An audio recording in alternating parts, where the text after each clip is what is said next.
Last लेक्चरला आपण valence bond theory बघितलेली होती. ठीक आहे, व्हॅलेन्स बॉन्ड थिअरीचे थोडे लिमिटेशन्स होते. मग आता आपण नेक्स्ट थिअरी कोणती बघणार आहे तर crystal field theory. Valence bond theory मध्ये कंपाऊंड्सना कलर काय येतोय हे एक्सप्लेन करता येत नाहीये. मग आपण कोणती थिअरी बघतोय तर क्रिस्टल फील्ड थिअरी. कसली थिअरी बघतोय? Crystal field theory. तर क्रिस्टल फील्ड थिअरीचं मेन तुम्हाला ऍक्च्युली काय आहे सांग. हे कोऑर्डिनेशन कंपाऊंड्स आणि क्रिस्टल फील्ड थिअरी म्हणजे मेनली त्याच रिलेटेड आहे. मी तुम्हाला हे आपण डी ब्लॉक एलिमेंट्स बघितले ना त्यावेळी मे बी तुम्हाला थोडंसं मी एक्सप्लेनेशन सांगितलं असेल याबद्दल.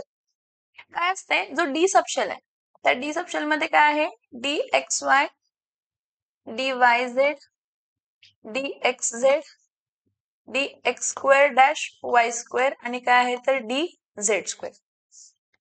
हे 5 ऑर्बिटल्स आहेत आणि हे 5 ऑर्बिटल डिजनरेट ऑर्बिटल्स आहेत. डिजनरेट ऑर्बिटल्स म्हणजे असे ऑर्बिटल्स ज्याची एनर्जी काय आहे तर सेम.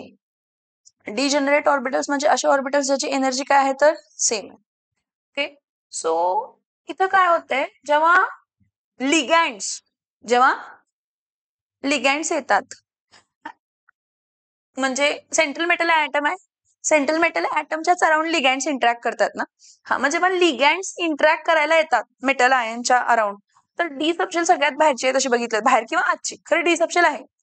त्या डी सबशेल मध्ये जे काही इलेक्ट्रॉन्स आहेत त्या इलेक्ट्रॉन्सला रिपल्शन कॉज होतो कारण लिगँड्स मध्ये पण इलेक्ट्रॉन्स आहेत.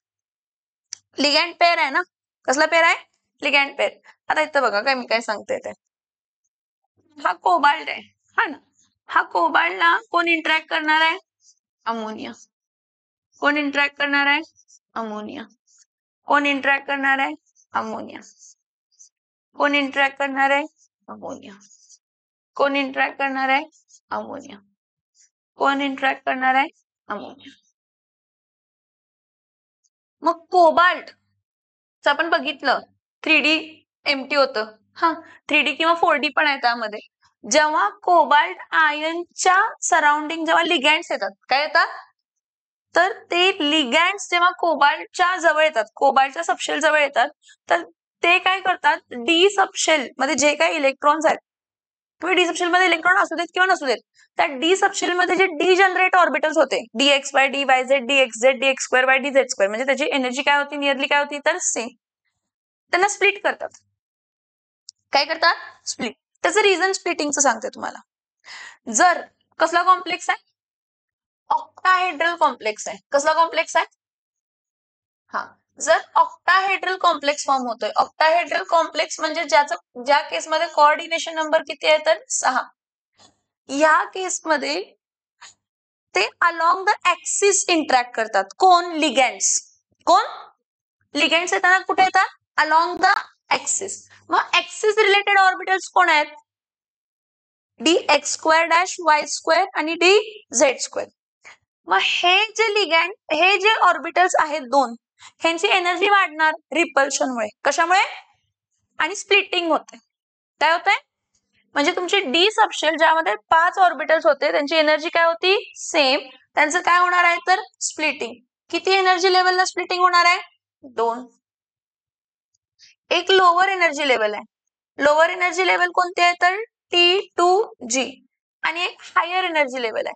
हायर एनर्जी लेवल काय आहे तर EG. ऑक्टाहेड्रल कॉम्प्लेक्सला असं होतंय की T2G म्हणजे कोण सांगा? DXY DYZ आणि D काय आहे तर XZ. आणि हायर एनर्जीला कोण आहेत तर DX square dash Y square आणि D काय आहे तर झेड स्क्वेअर. मी काय सांगते हे थोडं समजून घ्या. कॉन्सेप्ट मी काय सांगते हे समजून घ्या. मी असं सांगितलं तुम्हाला किंवा कॉन्सेप्ट असं सांगते की डी सबशेल आहे त्याला 5 ऑर्बिटल्स आहेत त्या 5 ऑर्बिटलची एनर्जी काय होती तर सेम होती. जेव्हा लिगँड इंटरॅक्ट करणार आहेत ऑक्टाहेड्रल कॉम्प्लेक्स असेल. ऑक्टाहेड्रल कॉम्प्लेक्स म्हणजे ज्यामध्ये कोऑर्डिनेशन नंबर किती आहे तर 6. ज्याचं हायब्रिडायझेशन D2sp3 आहे किंवा sp3d2 आहे तर त्या केसमध्ये जे काही लिगँड्स इंटरॅक्ट करणार आहेत जे काही लिगँड्स इंटरॅक्ट करणार आहेत ते कुठून इंटरॅक्ट करणार आहेत तर अलॉंग द ऍक्सिस. कुठे इंटरॅक्ट करणार आहेत? मग अलॉंग द ऍक्सिस असणारे ऑर्बिटल कोण आहेत तर D x square dash Y square आणि डी झेड स्क्वेअर. मग त्यांची एनर्जी काय होणार आहे? वाढणार आहे. मग त्यामुळे हे डी सबशेल ज्यामध्ये 5 ऑर्बिटलची एनर्जी पहिला काय होती सेम, पण लिगँडच्या इंटरॅक्शनमुळे ती स्प्लिट झाली. काय झाली? स्प्लिट झाल्यामुळे एकाची एनर्जी लेवल काय झाली कमी आणि बाकीच्यांची एनर्जी लेवल म्हणजे तिघांची एनर्जी लेवल लो आणि दुसऱ्याची एनर्जी लेवल काय झाली तर हाय. मग ह्या दोघांमधला जो डिफरन्स आहे हा ह्याला डेल्टा म्हणतो आणि ओ म्हणजे ऑक्टाहेड्रल कॉम्प्लेक्सचा ही स्प्लिटिंग एनर्जी झाली. ऑक्टाहेड्रल कॉम्प्लेक्सची काय झाली? ऑक्टाहेड्रल कॉम्प्लेक्सची ही काय झाली स्प्लिटिंग एनर्जी आणि ती इज इक्वल्स टू 10 DQ असते बाळांनो. किती DQ असते? किती DQ असते? ऑक्टाहेड्रल कॉम्प्लेक्सची डिफरेंस है किती असते तर 10 DQ असते. समझ में आ रहा है जो मैं बोल रही हूँ? ठीक है. मग मी तुम्हाला म्हटलेलं की एखादा लिगँड स्ट्रॉंग आहे किंवा वीक लिगँड आहे ते व्हॅलेन्स बॉन्ड थिअरी एक्सप्लेन करत नाही, पण क्रिस्टल फील्ड थिअरी काय करते एक्सप्लेन कर. हे बघा, जसं स्प्लिटिंग एनर्जी असते ना तसंच पेअरिंग एनर्जी पण असते. कसली एनर्जी असते? स्प्लिटिंग एनर्जी आणि काय असते तर पेअरिंग एनर्जी. जर लिगँड जेव्हा इंटरॅक्ट करत असतात त्यावेळी जर स्प्लिटिंग एनर्जी, कसली एनर्जी? स्प्लिटिंग एनर्जी काय आहे जास्त आहे आणि पेअरिंग एनर्जी काय आहे तर कमी. जिथं एनर्जी कमी आहे तिथं माणूस वळणार. माणूस म्हणजे इलेक्ट्रॉन. जिथं एनर्जी कमी आहे तिथं इलेक्ट्रॉन काय होणार आहे वळणार आहे. इथं सगळं हाइन्स मल्टिप्लिसिटी रूल, ऑफ प्रिन्सिपल सगळं फॉलो होत असते. कन्सिडर करा फॉर एक्झाम्पल इथं D1, D2 आणि D3 आहे. D1, D2, D3 ला नो डाऊट हे 3 इलेक्ट्रॉन आहेत ना लोअर एनर्जीच पहिला फील होणार. कोणती फील होणार आहे? Lower energy D1, D2, D3. आता जो D4 आहे कोण आहे? तो D4 लोअर एनर्जीला जाणार का हायर एनर्जीला जाणार? लोअर एनर्जीला जाणार का? हे टोटली डिपेंड राहते तुमच्या स्प्लिटिंग एनर्जी मध्ये आणि कशामध्ये तर पेअरिंग एनर्जी मध्ये. मग मी तुम्हाला काय म्हटलं, जर स्प्लिटिंग एनर्जी जास्त आहे आणि इलेक्ट्रॉनला पेअर करायला एनर्जी काय लागते कमी, तर हा इलेक्ट्रॉन चौथा इलेक्ट्रॉन इथं काय होणार आहे तर पेअर. पेअर झालं म्हणजे काय झालं बाळांनो? Spin pairing. स्पिन पेअरिंग म्हणजे हे कोणाच्या केसमध्ये असते तर स्ट्रॉंग लिगँड असेल तर. कसला लिगँड असेल तर? कसला लिगँड असेल तर स्ट्रॉंग लिगँड असेल तर. कोणाच्या केसमध्ये होते तर जर एखादा लिगँड स्ट्रॉंग लिगँड आहे. कसला लिगँड आहे? एखादा लिगँड कसला लिगँड आहे स्ट्रॉंग. एखादा लिगँड जर स्ट्रॉंग लिगँड आहे तर स्प्लिटिंग एनर्जी काय असते तर जास्त आणि पेअरिंग एनर्जी काय असते कमी. कोणाच्या केसमध्ये? स्ट्रॉंग लिगँडच्या केसमध्ये स्प्लिटिंग एनर्जी काय असते तर जास्त आणि पेअरिंग एनर्जी काय असते तर कमी. त्यामुळे जो D4 आहे किंवा D5 आहे किंवा D6 आहे तो पेअर होणार. काय होणार? आणि मी तुम्हाला पहिलाच सांगितलेलं की लो स्पिन किंवा हाय स्पिन हे कोणाला ऍप्लिकेबल होते? D4 to D7 लाच ऍप्लिकेबल होते. D1, D2, D3 ला ऍप्लिकेबल होत नाही. D8 आणि D9 आणि D10 ला पण ऍप्लिकेबल होणार नाही. कारण इमॅजिन करा, हे बघा हा D1, D2, D3, D4, D5, D6 no doubt D7 तर वरतीच जायला पाहिजे. D8 पण वरतीच जायला पाहिजे हा ना. D8 आणि D9 आणि D10. मग D8, D9, D10, D8, D9, D10, D1, D2, D3 ह्याला स्प्लिटिंगचं काही फरक पडणार नाही किंवा पेअरिंग एनर्जीचा काही फरक पडणार नाही. लिगँड कसला आहे काय आहे त्याच्याशी फरक पडणार नाही. हा जर कॉन्फिगरेशन म्हणजे तुमचं डी सबशेल आहे त्या डी सबशेल मध्ये D4, D5, D6 आहे. D4, D5, D6 किंवा D7 तर वरतीच जाते. हे जर 4 मध्ये असेल आणि लिगँड काय असेल स्ट्रॉंग लिगँड असेल. काय असेल? हा स्ट्रॉंग लिगँडच्या केसमध्ये काय होते स्प्लिटिंग एनर्जी काय असते जास्त, पेअरिंग एनर्जी काय असते कमी. हे फाइंड केलेलं आहे बाळांनो. हे काय आपण असंच सांगत नाहीये, हे सगळं फाइंड केलेलं आहे. तर जर स्प्लिटिंग एनर्जी काय असेल जास्त आणि पेअरिंग एनर्जी काय असेल तर कमी तर पेअरिंग होणार आहे. काय होणार आहे? आता सेम कॉन्सेप्ट मध्ये बघा की परत हा DXY आहे, हा DYZ आहे, हा DXZ आहे, हा DX2-Y2 आणि हा D काय आहे तर Z2. इथं काय होणार आहे परत स्प्लिटिंग होणार आहे. हा स्प्लिटिंग होताना इथं काय असणार आहे DXY, DYZ, DXZ.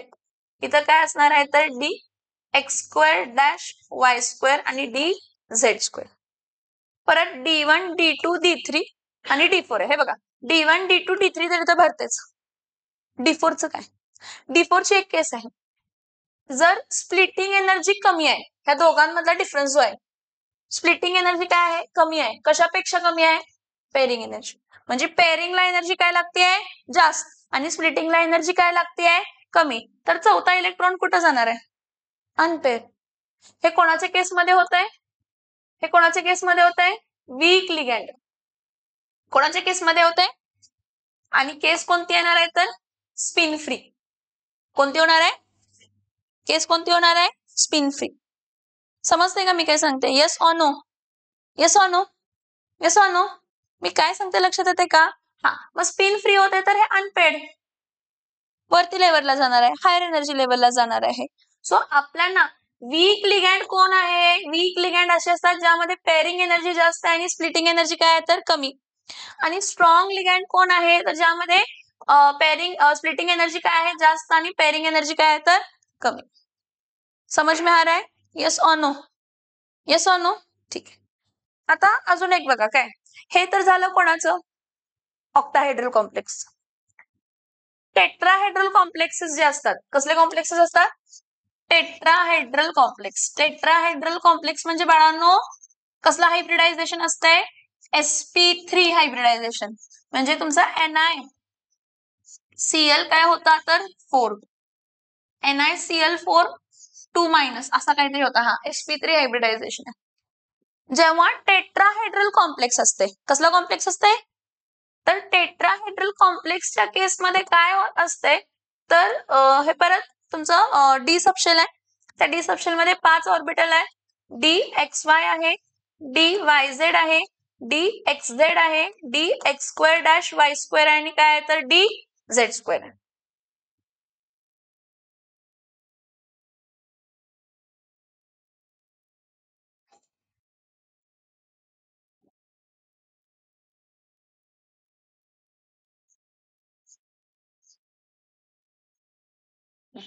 हा कोण आहे तर DXY, हा कोण आहे तर DYZ, हा कोण आहे तर DXZ, हा कोण आहे तर DX2-Y2, आणि हा कोण आहे तर DZ2. टेट्राहेड्रल कॉम्प्लेक्सच्या केसमध्ये काय असते, जेव्हा लिगँड इंटरॅक्ट करतात ना, ते अलॉंग द प्लेन इंटरॅक्ट करतात. मग लिगँड जेव्हा इंटरॅक्ट करतात, अलॉंग द प्लेन इंटरॅक्ट करतात, म्हणजे प्लेन मध्ये रिपल्शन काय असणार आहे, जास्त. ऍक्सिसचं रिपल्शन काय असणार आहे, कमी. प्लेन मध्ये ना अक्रॉस द प्लेन येत आहेत, म्हणजे जे लिगँड इंटरॅक्ट करणार अलॉंग द प्लेन इंटरॅक्ट करणार, म्हणजे प्लेन मध्ये जे ऑर्बिटल्स आहेत, प्लेन मधले जे इलेक्ट्रॉन्स आहेत, त्यांना रिपल्शन काय होणार आहे, वाढणार आहे.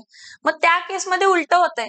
उलट काय होतंय, तर एक टेट्राहेड्रल कॉम्प्लेक्सला DXY, DYZ आणि DXZ ची एनर्जी लेवल काय आहे तर जास्त, आणि DX2-Y2 आणि DZ2 ची एनर्जी काय आहे तर कमी.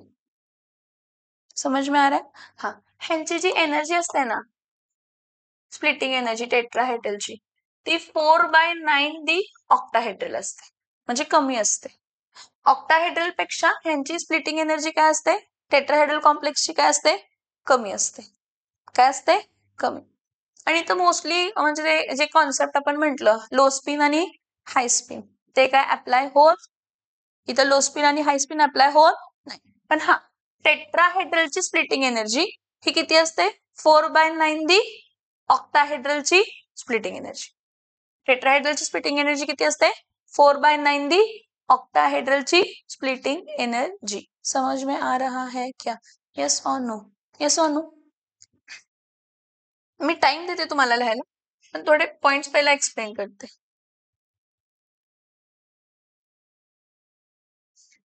सो इथं बघा, the crystal field theory is an electrostatic model. Electrostatic model का म्हणतात, कारण ते ना सेंट्रल मेटलला कॅटायन कन्सिडर केल्या जातात आणि लिगँड्सला काय कन्सिडर करतो तर एनायन. मग कॅटायन आणि एनायन मध्ये जो electrostatic force of attraction develop होतो ना, म्हणून त्याला आपण म्हणतात it is an electrostatic model which consider metal and ligand bond to be ionic.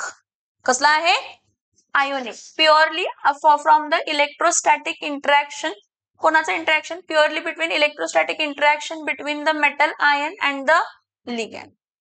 So ligands are treated, as a point charges. लिगँडला काय म्हणून ट्रीट केलं जातं? Ligands are treated as a point charges in case of anions or point dipoles in case of neutral molecules. आता next, किती d orbitals असतात? d orbitals किती असतात? d subshell मध्ये ऑर्बिटल किती असतात? 5. The 5 d orbitals in an isolated gaseous metal atom ion have a same energy. That is, they are degenerate. They are degenerate म्हणजे आपल्याला काय वाटतंय? degenerate म्हणजे एनर्जी काय असणार आहे? वेगवेगळी. ऍक्च्युअली degenerate म्हणजे त्या सगळ्या ऑर्बिटल्सची एनर्जी काय असते? सेम. डिजनरेटचं मीनिंग इथं काय आहे? सगळ्याची एनर्जी काय आहे? सगळ्याची एनर्जी काय आहे? Same. dxy dy z dx square y square dz square. कधी? जेव्हा लिगँड्स इंटरॅक्ट करत नाही त्यावेळी त्या डी सबशेलची एनर्जी, त्यामध्ये जे काही डी ऑर्बिटल्स आहेत त्यांची एनर्जी काय आहे? तर same. This degeneracy is maintain. ही डिजनरसी मेंटेन केली जाते if a spherical symmetrical field of negative charges surrounds the metal ion. Spherical symmetrical म्हणजे सगळ्या साइडनं सेम इंटरॅक्शन आहे. सगळे लिगँड्स सगळ्या ऑर्बिटल्सला काय करतात? इंटरॅक्ट. अलॉंग द प्लेन पण इंटरॅक्ट करतात, अलॉंग द ऍक्सिस पण जर इंटरॅक्ट केले असते तर त्या सगळ्या पाचीच्या पाची ऑर्बिटलची एनर्जी काय राहिली असती? सेम राहिली असती. राहते का? राहते का? So however, when this negative field is due to ligand, either anion or the negatively charged ends of dipolar molecule like ammonia and water in a complex, it becomes asymmetrical. asymmetrical म्हणजे कोणत्या तरी along the axis तर along the axis, along the plane तर along the plane. Octahedral complexes मध्ये मी तुम्हाला काय म्हटलं? Ligand कसं इंटरॅक्ट करतात? along the axis. आणि टेट्राहेड्रल कॉम्प्लेक्सेसला लिगँड कसं इंटरॅक्ट करतात? along the. So it becomes asymmetrical and the degeneracy of d orbital is lifted. So it results in a splitting of d orbitals. कशामुळे? त्यामुळे जे asymmetrical, बघा मी काय म्हटलं की जे काही तुमचे लिगँड्स आहेत, however when this negative field is due to ligands, कोणामुळे असते? लिगँड्स. मग लिगँड्स पण असतात, एकतर एनायन्स असतात किंवा negatively charge set of dipole म्हणजे न्यूट्रल मॉलिक्यूल, पण त्यांच्याकडे लोन पेअर आहे. काय आहे? हा. In a complex, it becomes asymmetrical and the degeneracy of d orbital is lifted. म्हणजे सगळे ऑर्बिटलची एनर्जी सेम राहणार नाही. It results in the splitting of d orbital. त्यामुळे d ऑर्बिटलचं काय होतंय? ऍक्च्युअली डी सबशेलचं स्प्लिटिंग होते. कोणाचं स्प्लिटिंग होते? डी सबशेलचं स्प्लिटिंग होते. The pattern of splitting depends on the nature of crystal field. So, crystal field splitting in which complexes? Octahedral. Which complexes? हा, मग octahedrals मध्ये काय असते? In an octahedral coordination entity, 6 ligands surrounds the metal ion. किती ligands करतात? There will be a repulsion between the electrons in the metal d orbitals and the electrons or the negative charges of the ligand. Such a repulsion is more when the metal d orbital is directed towards the ligand than when it is away from the ligand. हा repulsion कधी जास्त असणार आहे? जेव्हा ligand मेटलच्या around काय येणार आहेत? तर इंटरॅक्ट करणार आहेत. बरं, इथे इंटरॅक्शन कसं होतंय बघा. दस हे जे D x square y square आहे किंवा डी झेड स्क्वेअर आहे, हे orbitals which point towards the axis along the direction of ligand. म्हणजे D x square y square मधले जे इलेक्ट्रॉन्स आहेत किंवा डी झेड स्क्वेअर मधले इलेक्ट्रॉन्स आहेत त्याच्या डायरेक्शनला लिगँड इंटरॅक्ट करत असतात. म्हणजे तिथं रिपल्शन काय असणार आहे? जास्त. जर कॉम्प्लेक्स ऑक्टाहेड्रल कॉम्प्लेक्स असेल, जर complex. So thus the dx square dash y square and dz square orbital which point towards the axis along the direction of ligand will experience more repulsion. काय experience करणार आहे? And will be raised in the energy, and dxy, dyz and dxz orbitals which are directed between the axis म्हणजे in the plane side directed between the axis will be lowered in the energy relative to the average energy of spherical crystal field. Spherical crystal field च्या वरती dx square y square dz square, spherical field च्या खाली dxy dyz आणि dxz. So thus degeneracy म्हणजे सगळ्यांची energy same राहत नाही. Thus, the degeneracy of the d orbital has been removed removed due to ligand electron metal in octahedral complexes. कोणत्या complexes? To yield 3 orbitals of lower energy ज्याला आपण T2G म्हणतो आणि 2 orbitals of higher energy ज्याला आपण काय म्हणतो तर EG. This splitting of degenerate level due to the presence of ligands in a definite geometry is termed as crystal field splitting. काय म्हणतो? Crystal field splitting. हे बघा हा मेटल आहे. ह्या मेटलच्या अराउंड काय आलं तर लिगँडचं काय आलं तर इंटरॅक्शन आलं. मग मेटलच्या अराउंड जेव्हा लिगँडचं काय आलं इंटरॅक्शन आलं तेव्हा जो हा मेटलचा जो डी ऑर्बिटल आहे यांची एनर्जी काय होते वाढते आणि वाढून काय होते 2 लेवल मध्ये स्प्लिट होते. एक लोअर एनर्जी लेवल आणि एक काय असते तर हायर एनर्जी लेवल. आणि त्याचा डिफरन्स किती असतो 10 DQ. किती डिफरन्स असता ऑक्टाहेड्रल कॉम्प्लेक्सेसला. कसल्या कॉम्प्लेक्सेसला? And the energy of separation म्हणजे splitting energy. Energy of separation म्हणजे so and the energy of separation is denoted by delta not. So the subscript O is for octahedral. Thus the energy of the 2 EG orbital will increase by 3/5 of main barycenter of delta O and that of the 3 T2G will be decreased by 2/5. म्हणजे जर तुम्ही हा centre घेतला तर या centre पासून 3 म्हणजे 5 जर पार्ट पाडले तर त्या 5 भाग मधला 3/5 वाढणार. 2 न काय होणार आहे तर कमी. 5 भाग मधले 2 भाग कमी 3 भाग वाढणार. ठीक.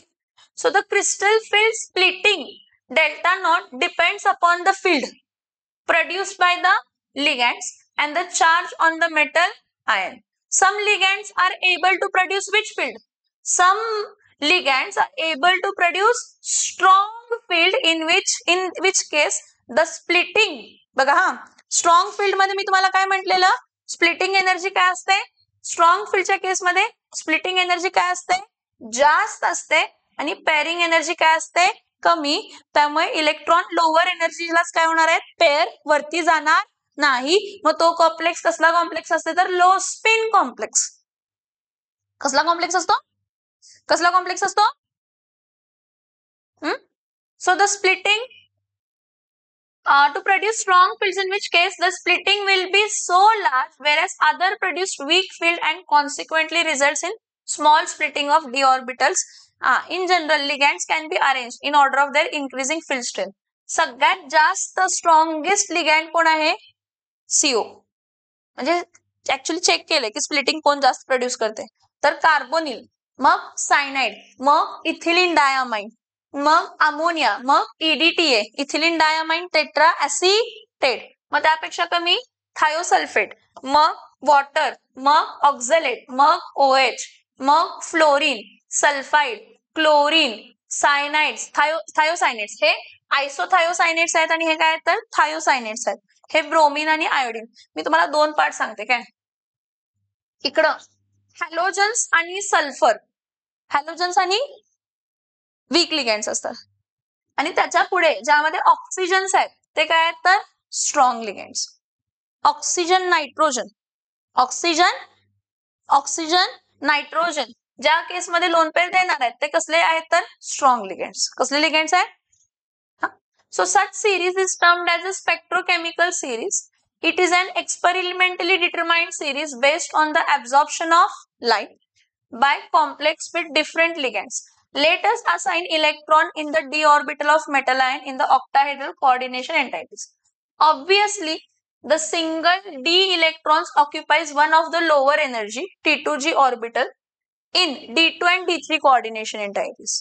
The d electron occupies T2Gs. D1, D2, D3 according to Aufbau principle. पहिला कोणती एनर्जी फील होते लोअर. कोणती एनर्जी फील होते T2G orbitals singly in accordance with the Hund's rule. Hund's rule काय पहिला अनपेअर्डली फील होणार आहे आणि मग काय होणार आहे पेअरिंग. हे बघा 3 रूल आहेत. हंट्स पहिला ऑफ-बॉस प्रिन्सिपल मग हंट्स मल्टिप्लिसिटी रूल आणि मग Pauli's exclusion principle. Aufbau principle म्हणते की पहिला लोअर एनर्जी फील होणार आणि मगच हायर एनर्जी फील्ड होणार.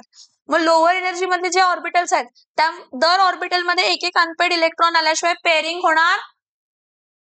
समझ में आ रहा है? सो फॉर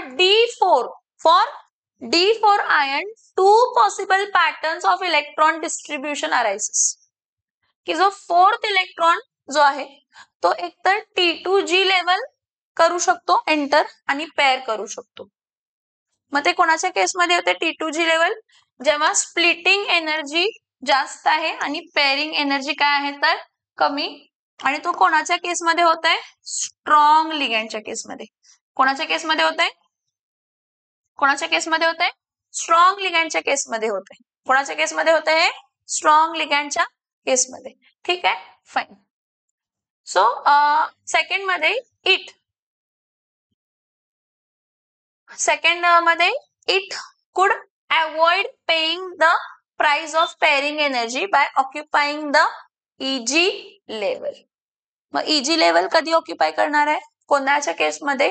जेव्हा स्प्लिटिंग एनर्जी काय आहे तर कमी आणि पेअरिंग एनर्जी काय आहे तर जास्त. जे कोणाच्या केसमध्ये होत आहे? Weak ligand. कोणाच्या केसमध्ये होत आहे? Weak ligand. So, which of these possibilities occur depends upon the relative magnitude of crystal field splitting, ज्याला आपण splitting energy म्हणतो, and the pairing energy. P represents the energy required for electron pairing. हा, so बघा, हा, जर splitting energy कमी आहे आणि पेअरिंग एनर्जी जास्त आहे, काय करणार? स्प्लिटिंगला एनर्जी कमी लागते आणि पेअरिंगला एनर्जी जास्त लागते. स्प्लिटिंगला एनर्जी कमी लागते आणि पेअरिंगला एनर्जी जास्त लागते, काय करणार? ज्याला एनर्जी कमी लागते ते होणार. स्प्लिटिंगला एनर्जी कमी लागते तर तो वरच्या लेवलला जाणार, इजीला जाणार. कुठं जाणार?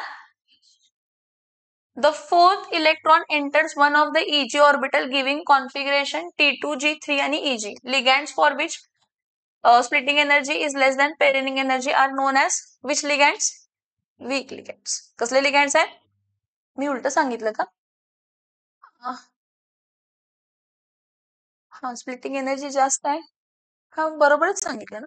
हा, बरोबर आहे, बरोबर. ह्यानी वर खाली सांगितलं. मग हे कसले लिगँड्स असतात तर वीक लिगँड. आणि वीक लिगँड काय फॉर्म करतात तर हाय spin complex.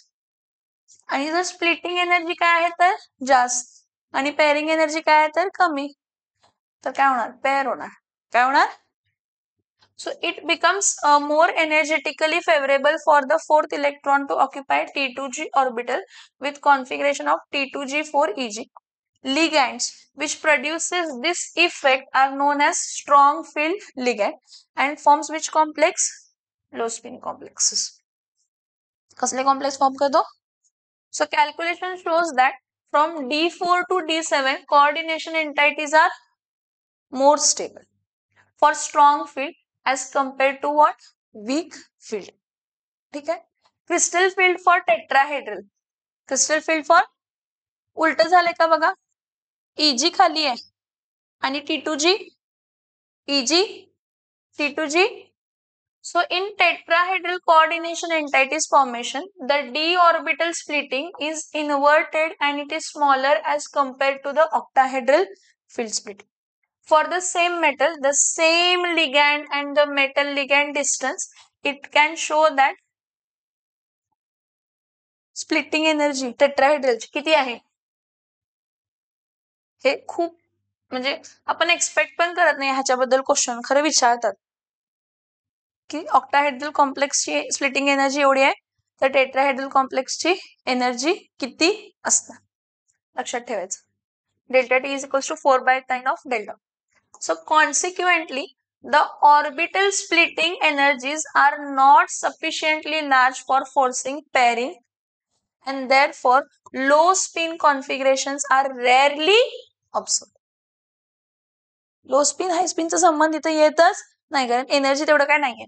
So the G subscript is used for only octahedrals and square planar complexes which have the center of symmetry. Since the tetrahedral complex lacks the symmetry, G subscript has been removed. समझ में आ रहा है? अभी colouring coordination compound क्यों है? क्योंकि अगर मेरा इलेक्ट्रॉन लोअर एनर्जी से हायर एनर्जी जा रहा है तो कुछ तो एनर्जी एब्जॉर्ब कर रहा है. या फिर हायर एनर्जी से लोअर एनर्जी आ रहा है तो कुछ तो एनर्जी एमिट कर रहा है, लेकिन जो वेवलेंथ वो एमिट कर रहा है उसका कॉम्प्लीमेंट्री कलर सॉल्यूशन को आएगा। उसका जो सॉल्यूशन जो वेवलेंथ वो एब्जॉर्ब कर रहा है उसका कॉम्प्लीमेंट्री कलर आएगा, और जो वेवलेंथ वो एमिट कर रहा है उसका कॉम्प्लीमेंट्री कलर सॉल्यूशन को आएगा। कलर का असतो सांगितलं मी तुम्हाला कंपाऊंड्सला, कारण जे काही तुमचा डी सबशेल आहे ते स्प्लिट झालंय दोन एनर्जी लेवल, मग तो इलेक्ट्रॉन लोअर टू हायर किंवा हायर टू लोअर, त्यामुळे एनर्जी ऍब्झॉर्ब किंवा एमिट होणार आहे. एनर्जी इज रिलेटेड बघा, E इज इक्वल्स टू काय असते तर एच न्यू असते, आणि न्यू म्हणजे काय असते तर सी अपॉन काय असते तर लॅम्बडा. वेवलेंथ आलं का वेवलेंथला रिलेशन? येस और no? So, in the previous unit, we learned that one of the most distinctive properties of transition metal complex is their wide range of colors. जे काही coordination compounds असतात त्यांना खूप सारे colours असतात, वाइड रेंज ऑफ कलर्स असतात. But this means that some of the visible spectrum is being removed from the white light as it passes through the sun. So the light that emerges is no longer white. Okay, so the color of the complex is complementary to that which has been absorbed. जे colour absorb केलेला असते त्याचा complementary colour. So the complementary color is the color generated from the wavelength left over. If green light is absorbed by the complex, it appears काय तर red. It appears red. So table 5.3 gives relationship of the different wavelength absorbed आणि color त्याची मिळाली. हे बघा, wavelength absorb कोणता आहे तर येलो कलर, मिळाला कोणता तर वॉलेट. हा, वेवलेंथ ऍब्सॉर्ब कोणता आहे तर ब्लू ग्रीन, मिळाला कोणता तर रेड. जर आपण नीटला बघतोय तर नीटला हे कलर पाठ करावे लागतात, ह्याच्यावरती क्वेश्चन आलेला होता. हा, जर ब्लू कलर असेल हा वाला तर येल्लो ऑरेंज. जर अल्ट्राव्हायोलेट रेडिएशन आहेत जे की नॉट इनविजिबल रिजन असते, अल्ट्राव्हायोलेट रेडिएशन पेल येल्लो कलर येतो. ठीक आहे. जर 600 आहे हा नॅनोमीटरची वेवलेंथ, रेड कलर, तर आपल्याला मिळते काय तर वॉलेट, सॉरी वॉलेट नाही ब्लू. आणि जर ब्लू ग्रीन आहे तर ब्लू ग्रीन काय देते तर वॉलेट. हे सगळे कंपाऊंड्स, माझी अपेक्षा अशी आहे जर तुम्ही नीट साठी फुल्ली फोकस्ड आहात तर हे सगळे कंपाऊंड्स आणि त्यांची ऍब्सॉर्ब्ड कलर आणि त्यांची colour of the coordination compound पाठ करावं लागणार, कारण एनसीईआरटी ह्यावरती खूप फोकस करते. See NEET is fully focused on NCERT textbooks, so they will ask such question and it was asked and खूप जणांनी केलेलंच नव्हतं. हे समजलं? आणि असं काही स्पेसिफिक कलर नसते काय, रेड ऍब्सॉर्ब केलं तर ऑरेंजच मिळणार, ते म्हणतात कॉम्प्लिमेंटरी कलर मिळणार, पण ते खूप त्या अनालिटिकल केमिस्ट्री वगैरे डोक्यात ठेवून करावं लागतं सगळ्या गोष्टी. ठीक आहे, इथं बघा. The color in the coordination compound can be readily explained in the terms of crystal field theory.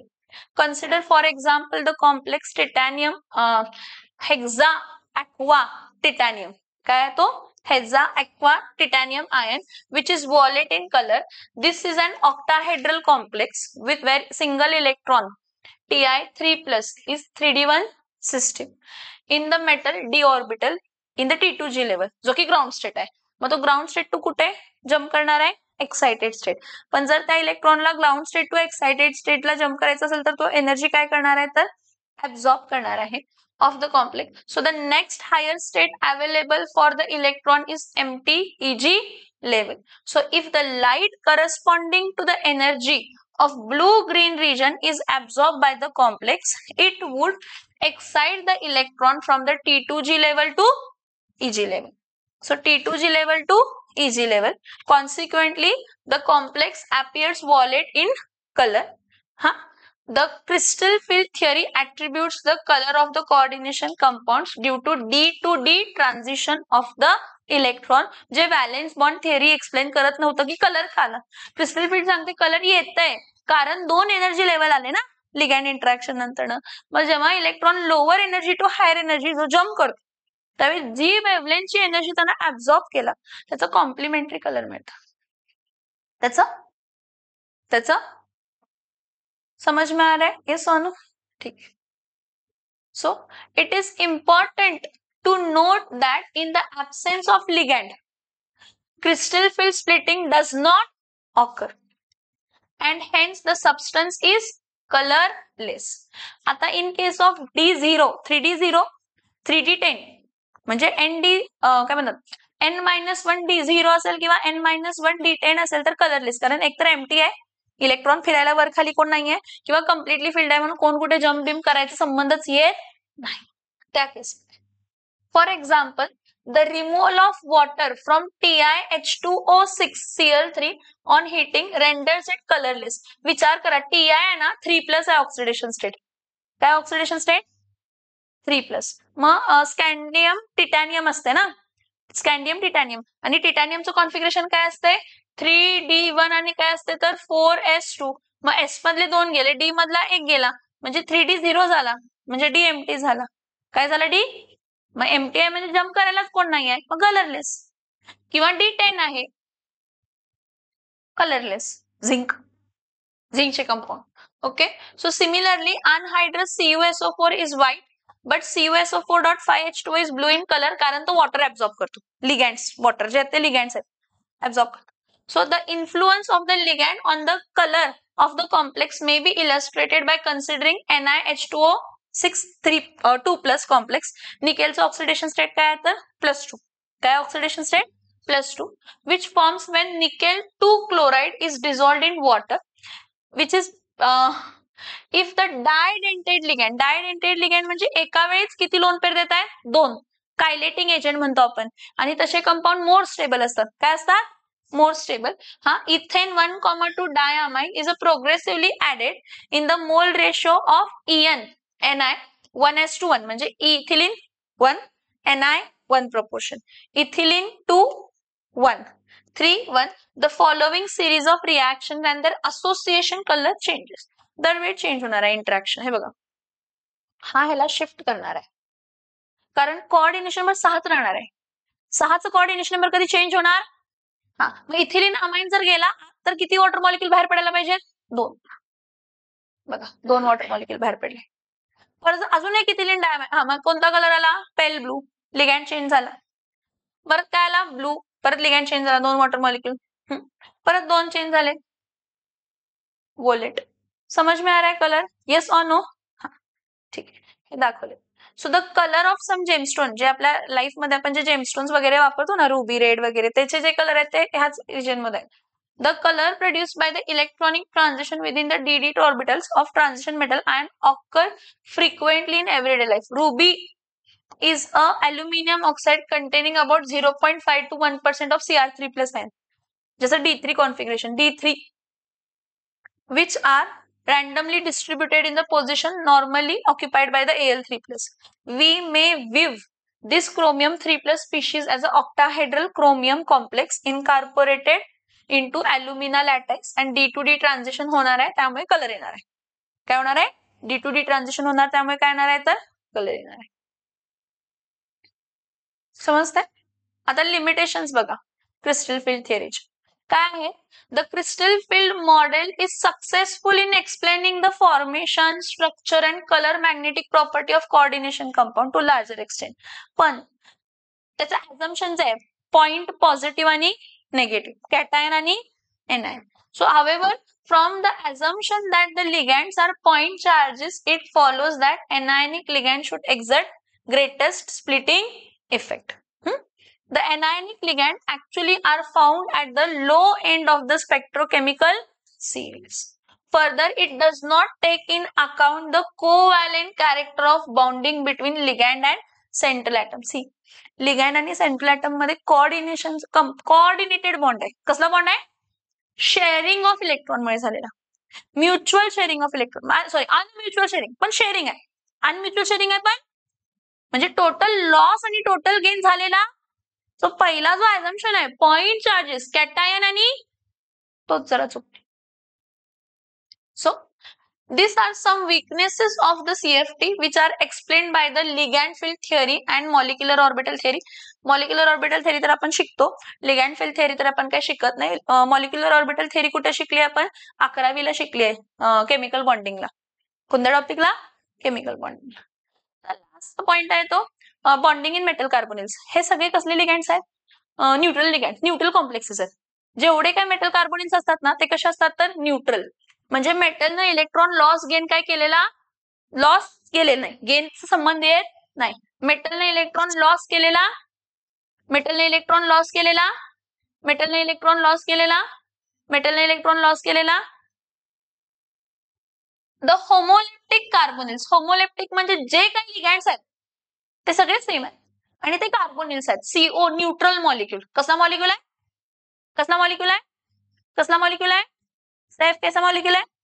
Neutral. Neutral मतलब उस पर चार्ज नहीं है, ना तुम्हारे मेटल पे चार्ज होगा ना तुम्हारे लिगैंड पे चार्ज होगा, इसलिए वो न्यूट्रल कॉम्प्लेक्सेस है. कैसे कॉम्प्लेक्सेस है?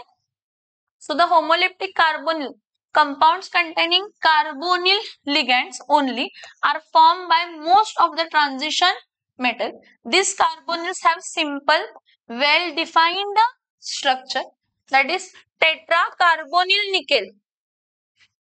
टेट्राकार्बोनिल हा कसला असतो? टेट्राहेड्रल, sp3 हायब्रिडाइज्ड असतो.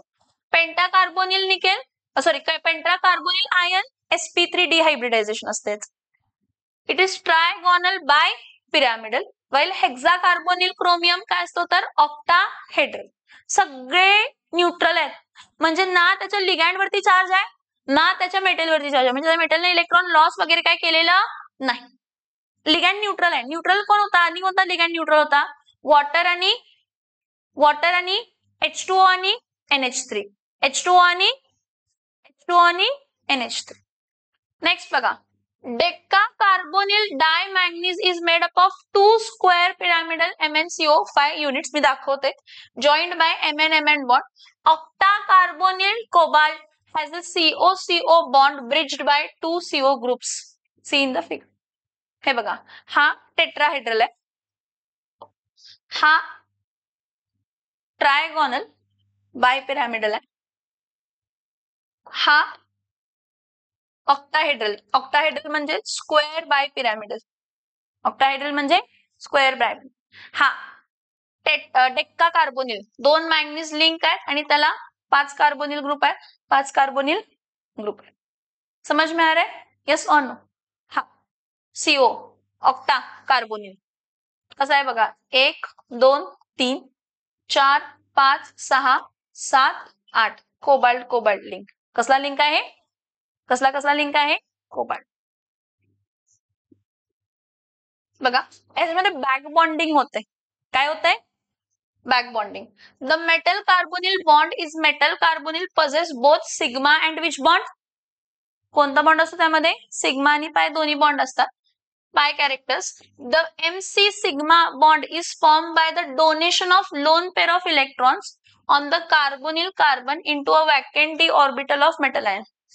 हा कार्बोनिल कार्बन आहे ना, कार्बोनिल ग्रुप असतो, त्या कार्बोनिल कार्बन मध्ये कार्बनची ऑक्सिडेशन स्टेट काय असते तर +2 आणि त्यामध्ये एम्प्टी ऑर्बिटल असते. काय असते? कसला ऑर्बिटल असतं? Empty orbital. सो इथं बघा, परत एकदा सांगतो, the MC bond, sigma bond, कसला बॉन्ड? मेटल आणि कार्बन मधला सिग्मा बॉन्ड जो असतो, it is form bye donation of lone pair of electron on the carbonyl carbon into a vacant orbital of the what? Metal. मेटलच्या vacant orbital, मेटलच्या. आता तुम्ही म्हणणार हा कुठून आला? sp2 म्हणजे कार्बनचा ॲटॉमिक नंबर सांगते. कार्बनचा ॲटॉमिक नंबर काय आहे तर 4 आहे, सॉरी 4 नाही, कार्बनचा ॲटॉमिक नंबर 6 आहे. इलेक्ट्रॉनिक कॉन्फिगरेशन सांगते त्याचा, 1s2 2s2 2p काय असते तर 2. हा 2s2 आहे की नाही बाळांनो? हा 2s2, हा लोन पेअर बाळांनो, हा लोन पेअर. हा लोन पेअर जो आहे हा मेटलच्या एम्प्टी ऑर्बिटलला जातो. कोणाला जातो? कोणाला जातो? म्हणजे लोन पेअर कशामध्ये कन्वर्ट झाला तर बॉन्ड पेअर. ठीक आहे. So next one, the metal carbon pi bond is form by the donation of pair of electron from the filled D orbital. कोणता ऑर्बिटल? Filled D orbital of metal. म्हणजे metal मधला D orbital जो filled आहे, metal मधला D orbital जो filled आहे into the vacant anti bonding pi asterisk. आता हे पाय ॲस्ट्रिक तुम्हाला कसं सांगू, जेव्हा मॉलिक्युलर बॉन्ड्स फॉर्म होत असतात ना, तर दोन टाइप ऑफ बॉन्डिंग होत असते पाय बॉन्डिंग मध्ये. एक बॉन्डिंग मॉलिक्युलर ऑर्बिटल असते आणि एक काय असते तर anti bonding molecular orbital. Bonding molecular orbital पाय बॉन्डिंग मध्ये फक्त पाय दाखवतात आणि अँटी बॉन्डिंग मॉलिक्युलर ऑर्बिटल काय म्हणून दाखवत असतात तर पाय एस्ट्रिक काय म्हणून दाखवत असतात. हा, आता थोडं समजून घ्या की वॅकेंट अँटी बॉन्डिंग पाय एस्ट्रिक ऑर्बिटल कोणाच्या कार्बन मोनॉक्साईडच्या. पाय बॉन्ड जो फॉर्म होतो, कसला बॉन्ड फॉर्म होतो, कसला बॉन्ड फॉर्म होतो, पाय बॉन्ड जो फॉर्म होतो. मी जरा काय सांगते लक्ष द्या. जो पाय बॉन्ड फॉर्म होतो मेटल आणि कार्बन मध्ये, जो पाय बॉन्ड फॉर्म होतो मेटल आणि कार्बन मध्ये, तर त्या केसमध्ये मेटलच्या डी ऑर्बिटल मधला पेड, मेटलच्या डी ऑर्बिटल मधला पेड इलेक्ट्रॉन कोणाला जातो, कार्बनच्या अँटी बॉन्डिंग मॉलिक्युलर ऑर्बिटल मध्ये, कार्बनच्या. मग लॅटरल ओव्हरलॅपिंग आहे तो. कसला ओव्हरलॅपिंग आहे, कसला ओव्हरलॅपिंग आहे, lateral. So, the metal to ligand bonding creates a synergic effect which strengthens the bond between CO and metal. ठीक आहे, हे ऍप्लिकेशन्स आहेत. हे ऍप्लिकेशन्स रीड करा, त्यामध्ये काही डाऊट्स असतील तर विचारा. ऍप्लिकेशन्स आहेत, ऍप्लिकेशन्स रीड करू शकता. काही इश्यू आहे त्यामध्ये. सगळ्यात मोठं application सिस्प्लॅटिन. सिस्प्लॅटिन PT NH3 twice Cl2 drug for cancer treatment, drug for photosynthesis, chlorophyll, Mg complex, coordination compound. Haemoglobin आपल्या बॉडीमध्ये, ऑक्झी हेमोग्लोबिन जो आपल्या बॉडीमध्ये आहे, कोऑर्डिनेशन कंपाउंड. कसला कंपाउंड आहे, समझ में आ रहा है. रीड करो सब पॉइंट्स और नोट्स निकालो.